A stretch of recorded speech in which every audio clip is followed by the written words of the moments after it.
સાંતલપુર તાલુકાના દેસર ગામે યોજાયો પશુ આરોગ્ય મેળો। ઊંટોમાં ફીટ વિરોધી રસી, ખસ વિરોધી સારવારનું કરવામાં આવ્યું આયોજન। પશુપાલન ખાતું ગુજરાત રાજ્ય ગાંધીનગર અને જિલ્લા પંચાયત પાટણ સંચાલિત પશુ દવાખાના સાંતલપુર જિલ્લામાં જિલ્લા પશુપાલન અધિકારી ડોક્ટર BM સરગરાના માર્ગદર્શન હેઠળ સાંતલપુર તાલુકાના દેસર ગામે પશુ આરોગ્ય મેળો ઊંટોમાં ફીટ વિરોધી રસી, ખસ વિરોધી સારવાર કેમ્પનું આયોજન થયું, જેમાં ઘેટા બકરાઓમાં કૃમિનાશક દવા પીવડાવવાના મેગા કેમ્પનું ઉદ્ઘાટન રાધનપુર ધારાસભ્ય લવિંગજી ઠાકોરના હસ્તે ઉદ્ઘાટન કરવામાં આવ્યું હતું। આ મેગા કેમ્પમાં પશુઓમાં મેડિસિન, ગાયનેક અને સર્જરીની સારવાર કરવામાં આવી હતી। ઘેટા બકરા વર્ગના પશુઓમાં કૃમિનાશક દવા પીવડાવી અને જરૂરી સારવાર કરવામાં આવી। આ મેગા કેમ્પમાં રણના વાહન તરીકે ઓળખાતા ઊંટોમાં સરા વિરોધી અને ખસ વિરોધી રસીકરણ કરવામાં આવ્યું। આ મેગા કેમ્પમાં ગાય ભેંસ વર્ગના 208, ઘેટા બકરા વર્ગના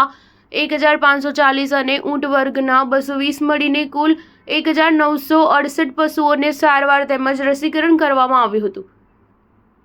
આ કેમ્પના કાર્યક્રમમાં રાધનપુર તાલુકાના તાલુકા કક્ષાના પ્રથમ અને દ્વિતીય સ્થાન વિજેતા શ્રેષ્ઠ પશુપાલકોને પ્રમાણપત્ર ધારાસભ્ય અને મહાનુભાવો હસ્તે એનાયત કરવામાં આવ્યા હતા। આ કેમ્પનો દેસર ગામ અને આજુબાજુના 4 ગામોના પશુપાલકોએ લાભ લીધો હતો। આ કાર્યક્રમમાં ગુજરાત સરકારની પશુપાલન માટેની સહાયકારી યોજનાઓની માહિતી આપવામાં આવી। ગુજરાત સરકારની સહાયકારી યોજનાઓનો લાભ લઈ પશુપાલકો પશુઓમાં વધુ દૂધ ઉત્પાદન થકી વધુ આર્થિક ફાયદો મેળવવા માટે તથા કેમ્પના ગામના અને આજુબાજુના ગામના પશુપાલકો તેઓના બીમાર અથવા કોઈ નાની મોટી સમસ્યાઓવાળા પશુઓને કેમ્પમાં લાવી સરકારી સેવાઓનો મફતમાં લાભ મેળવવા ધારાસભ્યએ અનુરોધ કર્યો।